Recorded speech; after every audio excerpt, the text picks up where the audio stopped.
Hello friends, welcome to my channel Commerce Wadi. Today we are going to start our chapter 3 of economics, demand and elasticity of demand. इसके मैंने first और second chapter आपको पहले ही पढ़ा दिए हैं। उस वीडियो की लिंक मैं आपको डिस्क्रिप्शन में डाल दूंगी, तो आप देख लीजिएगा। तो आज हम अपना थर्ड चैप्टर शुरू करते हैं। First is demand. An effective desire which can be fulfilled is called demand.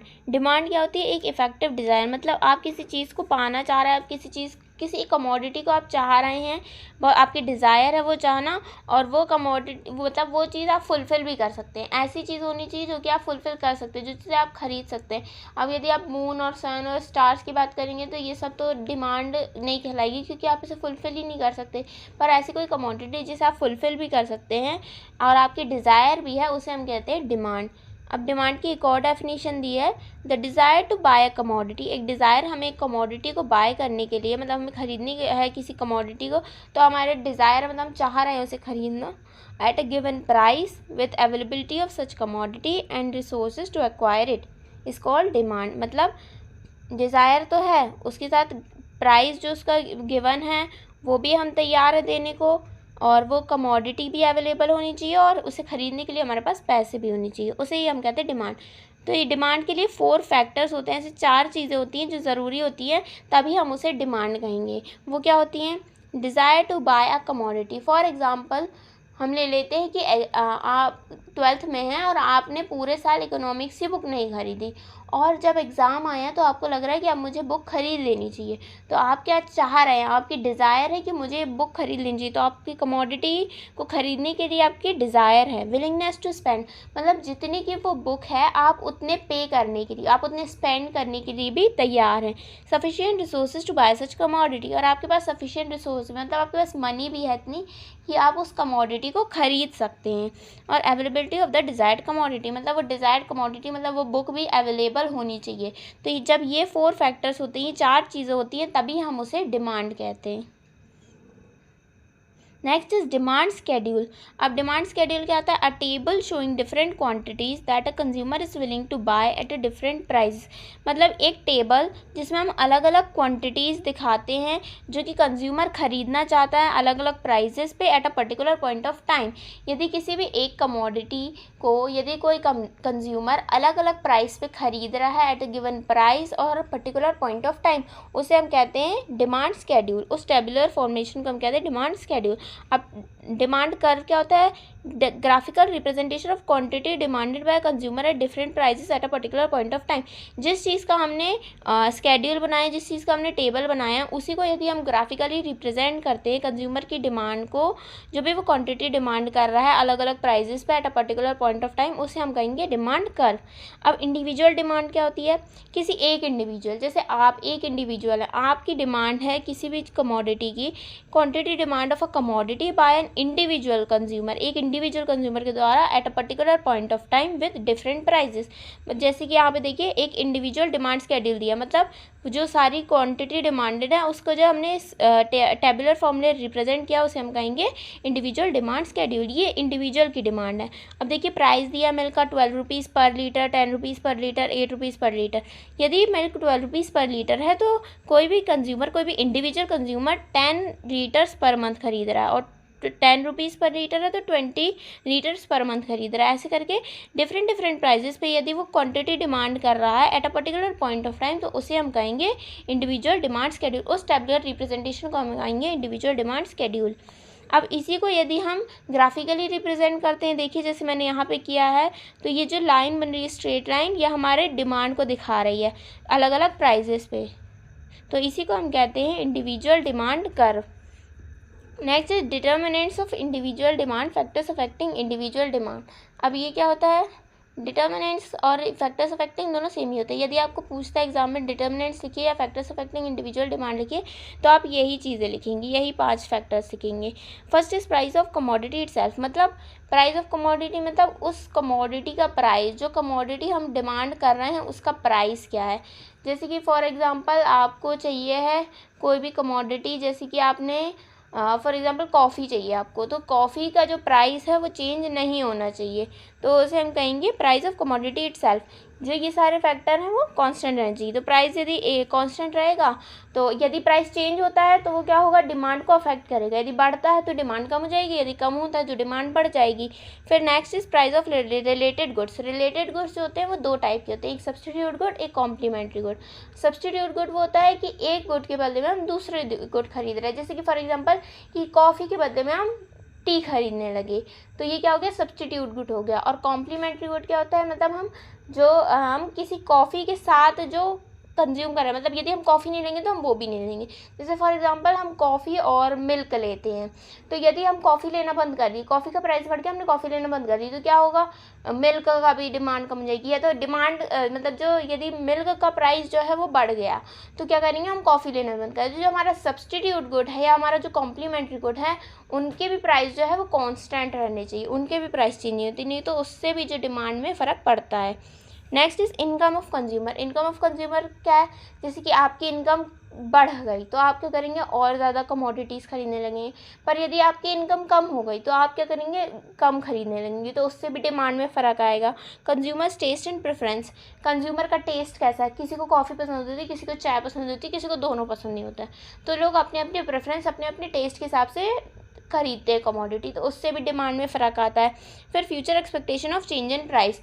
जैसे कि फॉर एग्जांपल आपने आपको जाना था कहीं पे, तो आपने पेट्रोल पंप गए, आप वहाँ से पेट्रोल डलवाने गए, तो आपको वहाँ पे पता चला कि कुछ दिनों बाद जो पेट्रोल है उसका प्राइस बढ़ने वाला है, तो आप क्या करेंगे, अभी से बहुत सारा डलवा लेंगे मतलब पेट्रोल, तो उससे क्या होगा, डिमांड बढ़ गई, क्योंकि आपको ये पता चल गया कि फ्यूचर में बढ़ जाएगा तो मैं पहले ही डलवा लेता हूँ, तो डिमांड अभी तो बढ़ गई। पर यदि आपको ऐसा पता चला कि फ्यूचर में प्राइस कम होने वाला है, तो आप यदि 100 का डलवाने वाली होंगी तो आप 50 का डलवाएंगे, तो उससे क्या होगी, डिमांड कम हो गई, क्योंकि आपको लग रहा है कि जब कम हो जाएगा तब मैं डलवा लूँगा, तो अभी 50 का ही डलवा लेता हूँ, तो उससे डिमांड क्या होगी, कम हो गई। तो future expectation of change in price से भी जो डिमांड है हमारी बढ़ती या घटती है। तो ये सारे डिटर्मिनेंट्स और फैक्टर्स अफेक्टिंग है इंडिविजुअल डिमांड के।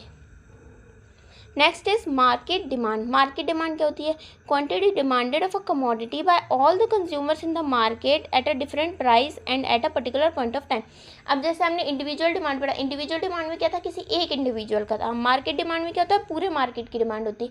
अलग अलग कंज्यूमर्स की डिमांड को जब हम कंबाइन करते हैं तो वो क्या बन जाती है, मार्केट डिमांड बन जाती है।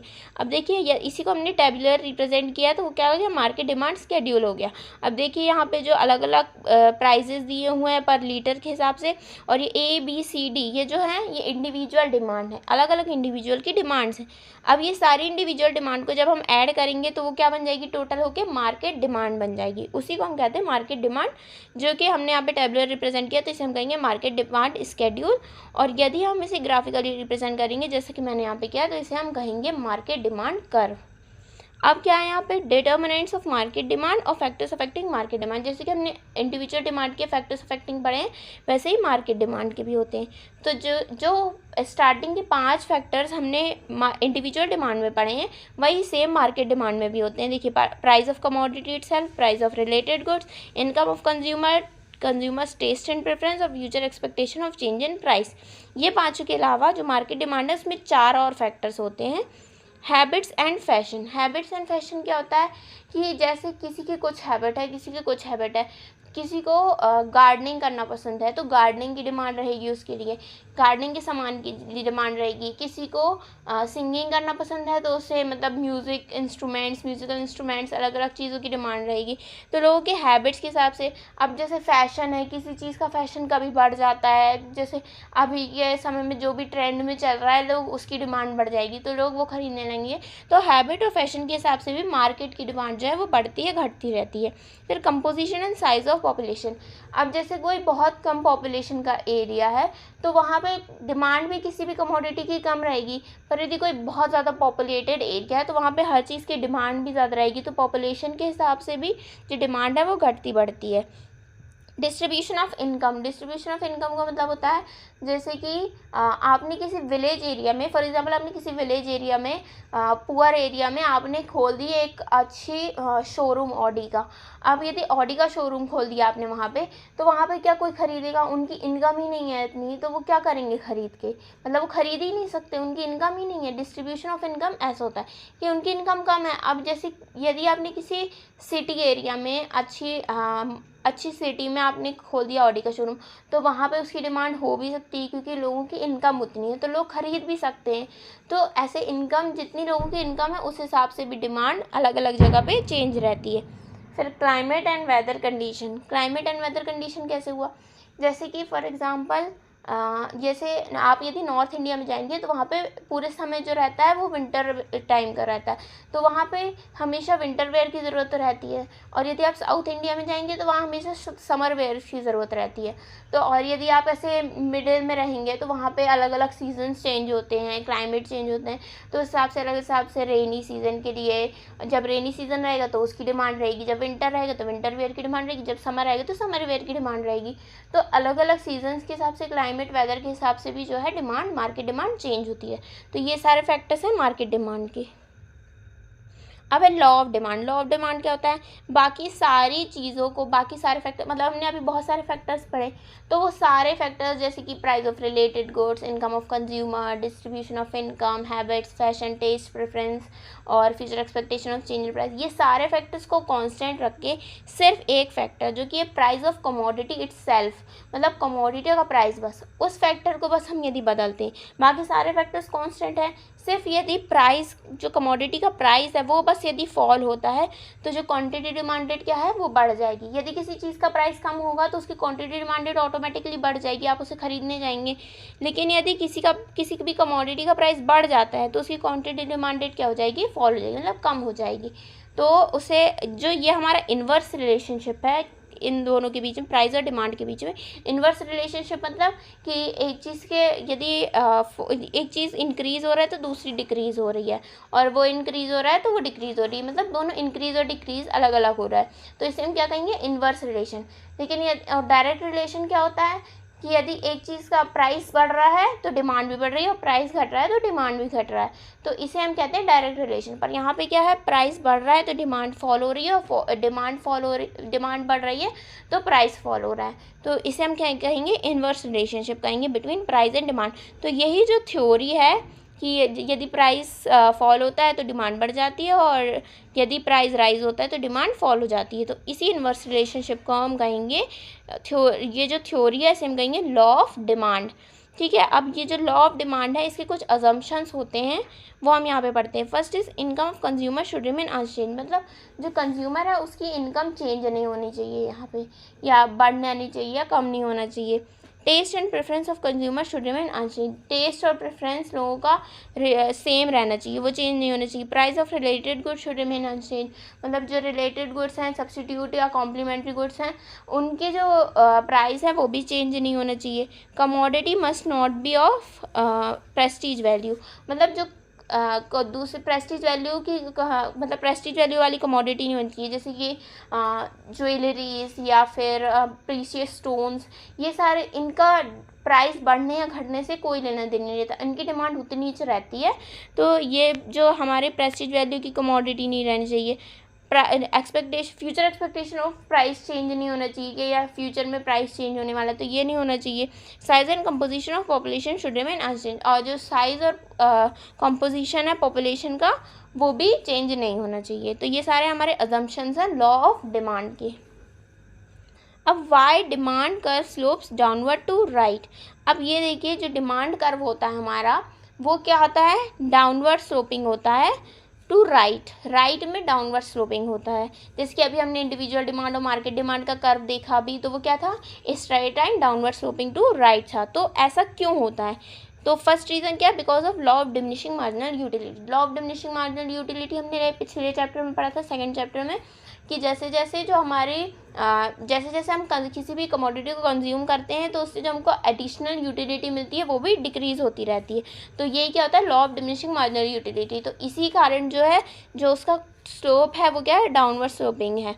और फिर सब्सटीट्यूशन इफेक्ट क्या होता है, सब्सटीट्यूशन इफेक्ट का मतलब होता है कि किसी सब्सटीट्यूट गुड का जो प्राइस है वो घट रहा, बढ़ रहा है, इंक्रीज डिक्रीज हो रहा है, उस हिसाब से भी उसके कारण भी जो स्लोप है वो डाउनवर्ड स्लोपिंग होता है। फिर इनकम इफेक्ट क्या होता है कि कंज्यूमर की इनकम बढ़ रही है या किस समय कम हो रही है, तो इसके हिसाब से भी जो हमारा जो स्लोप है वो क्या होता है, डाउनवर्ड स्लोपिंग होता है। और entry of new buyers and exit of old buyers, यदि किसी कमोडिटी का प्राइस कम हो जाता है तो क्या होता है, उसमें बहुत सारे न्यू बायर्स आ जाते हैं। पर यदि किसी कमोडिटी का प्राइस जो है वो बढ़ जाता है तो क्या होता है, जो पुराने बायर्स होते हैं वो भी चले जाते हैं, मतलब जो पुराने जो बायर्स होते हैं वो भी चले जाते हैं। तो इससे क्या होता है, इससे भी जो हमारा जो डिमांड है उसमें चेंज आता है। तो इसीलिए जो डिमांड कर्व है वो क्या होता है, डाउनवर्ड स्लोपिंग होता है टुवर्ड्स राइट। तो ये सारे हमारे रीजंस थे कि डिमांड कर्व जो है वो स्लोपिंग, डाउनवर्ड स्लोपिंग की होता है राइट की तरफ। अब last topic is exceptions to law of demand. Exceptions है कुछ, मतलब कि ये सारी ऐसी चीज़ें हैं कि जिनमें डिमांड का कोई भी मतलब लॉ ऑफ डिमांड जो है वो कोई भी इफेक्ट नहीं डालेगा। जैसे कि नेसेसरीज ऑफ लाइफ, अब जैसे कि रोज़ की चीज़ें हैं, गेहूँ, चावल, आटा, ये सारी चीज़ें, इनका प्राइस बढ़े या घटे कंज्यूमर को कोई फ़र्क नहीं पड़ेगा, डिमांड में कोई फ़र्क नहीं पड़ेगा क्योंकि लोग ख़रीदेंगे ही उसे। अब तो नेसेसरीज ऑफ लाइफ में लॉ ऑफ डिमांड काम नहीं करेगा। फिर सोशल स्टेटस सिंबल, अब जैसे होता है ना कि लोगों को अपना स्टेटस बना के रखना पड़ता है, सोसाइटी में लोग बहुत मतलब हाई फाई दिखाना चाहते हैं, अपना स्टेटस मेंटेन करना चाहते हैं। तो जो कोई ऐसी चीज़ें होती हैं जो कि सोशल स्टेटस सिंबल के लिए रहती हैं, तो उसका भी जो प्राइस है उससे प्राइस चेंज होने से कोई भी इफेक्ट नहीं होगा, इसलिए ये भी लॉ ऑफ डिमांड के लिए एक एक्सेप्शन है। फिर प्रीशियस स्टोन्स आते हैं, अलग अलग रूबी होता है, ऐसे बहुत सारे स्टोन्स होते हैं, डायमंड होता है। तो इससे भी कोई रिलेशन नहीं रहता है लॉ ऑफ डिमांड में, क्योंकि इससे भी कोई चेंज नहीं होगा उसकी डिमांड में, मतलब प्रीशियस स्टोन की डिमांड में भी कोई चेंज नहीं होगा यदि प्राइस राइज होता है या फॉल होता है। तो ये भी एक एक्सेप्शन है। फिर expected change in price in future, यदि फ्यूचर एक्सपेक्टेशन है प्राइस चेंज में तो उससे भी कोई फ़र्क नहीं पड़ेगा, क्योंकि यदि ये फ्यूचर एक्सपेक्टेशन है तो उससे भी कोई चेंज नहीं आएगा। तो लॉ ऑफ डिमांड है वो क्या हो जाएगा, अलग हो जाएगा। यदि फ्यूचर में अभी जो प्राइस है वो बढ़ा हुआ है और तो भी लोग अभी ख़रीद रहे हैं क्योंकि ऐसा पता चल रहा है कि फ्यूचर में प्राइस और बढ़ने वाला है, तो क्या होगा, लोग अभी ख़रीदेंगे। तो प्राइस बढ़े होने से भी कोई फ़र्क नहीं पड़ रहा है, तो इसीलिए क्या होगा, ऐसा भी। तो फिर एक ये भी एक्सेप्शन है कि future change, expectation of change in price in future, इसमें भी कोई भी फ़र्क नहीं पड़ेगा। फिर ignorance and psychology of consumer, कई चीज़ें ऐसा होती है कि लोगों की साइकोलॉजी होती है कि हमें, अब जैसे कई लोग हैं उनको कॉफ़ी ही पीना है, चाहे कॉफ़ी का प्राइस कितना भी बढ़ जाए कितना भी कम हो जाए, तो वो उनकी साइकोलॉजी है, वो चाह रहे हैं, वो पीना चाह रहे हैं चाहे वो बढ़े या घटे, तो इससे भी जो है वो लोगों को कोई फ़र्क नहीं पड़ता। फिर एक और क्या है, change in fashion habits interest and preference, जैसे जैसे फैशन चेंज होता है तो लोग उसकी तरफ बढ़ते हैं। फिर हैबिट्स, इंटरेस्ट या प्रेफरेंस, तो ये सारी चीज़ें के कारण भी लॉ ऑफ डिमांड में एक्सेप्शन है कि इससे भी प्राइस के बढ़ने या घटने से कोई फ़र्क नहीं पड़ेगा क्योंकि फ़ैशन है तो लोग करेंगे ही वो। फिर उसके बाद है एक्स्ट्रा ऑर्डिनरी सिचुएशन। अब एक्स्ट्रा ऑर्डिनरी सिचुएशन क्या हुई, जैसे कि फॉर एग्ज़ाम्पल कोरोना का टाइम था तो तब लोगों को बहुत ऑक्सीजन सिलेंडर की ज़रूरत थी। तो अब ऑक्सीजन सिलेंडर भले ही कितना महंगा मिल रहा हो पर लोग उसे ख़रीद रहे थे। ये थोड़ी ना बोलेंगे कि मेरी बेटी की जान खतरे में है तो चलो अभी तो प्राइस बहुत महंगा, अभी नहीं खरीदते, बाद में ख़रीद लेंगे, पर ऐसा तो नहीं कर सकते। तो इसीलिए क्या होगा, ये भी एक एक्स्ट्रा ऑर्डिनरी सिचुएशन, हमको ख़रीदना ही ख़रीदना है, तो ये भी एक एक्सेप्शन है लॉ ऑफ डिमांड में। Last is the Giffen paradox. Giffen paradox का मतलब क्या होता है, चीप क्वालिटी के गुड्स जो होते हैं, जैसे कि आपने देखा होगा कि जैसे यहाँ पे लेस, कुरकुरे, ये सब आते हैं, ये हाई क्वालिटी गुड्स होते हैं। पर इसी जो अपन यदि किसी दूसरे जगह पे जाएंगे तो वहाँ पे देखेगा वो कटोरी और वो जो चांद सितारे, इस टाइप के अलग अलग टाइप के जो लो क्वालिटीज़ के गुड्स होते हैं वो सारे मिलते हैं। तो इनके भी डिमांड में कोई फ़र्क, मतलब इनके ऊपर भी लॉ ऑफ डिमांड का कोई फ़र्क नहीं पड़ेगा, ये भी एक एक्सेप्शन होते हैं। तो ये हमारा थर्ड चैप्टर का हाफ पार्ट था, तो ये हमारा हो गया है कंप्लीट यहाँ पे। इसका आगे का पार्ट मैं आपको अगले वीडियो में बता दूँगी। तो thanks for watching my video. यदि वीडियो आपको पसंद आया तो प्लीज़ इसे लाइक करिएगा, हमारे चैनल को सब्सक्राइब करिएगा और बेल आइकन को प्रेस कर दीजिएगा ताकि आपको आगे की नोटिफिकेशन मिलती रहे। और इसका फर्स्ट और सेकेंड चैप्टर भी मैं डिस्क्रिप्शन में डाल दूँगी लिंक, तो आप देख लीजिएगा। और यदि आप ऐसा कोई टॉपिक चाहते हैं कि मैं आपको पढ़ाऊँ तो आप प्लीज़ मुझे कमेंट सेक्शन में बता दीजिएगा, तो मैं आपको उसके ऊपर भी वीडियो बना के दे दूँगी। Thank you.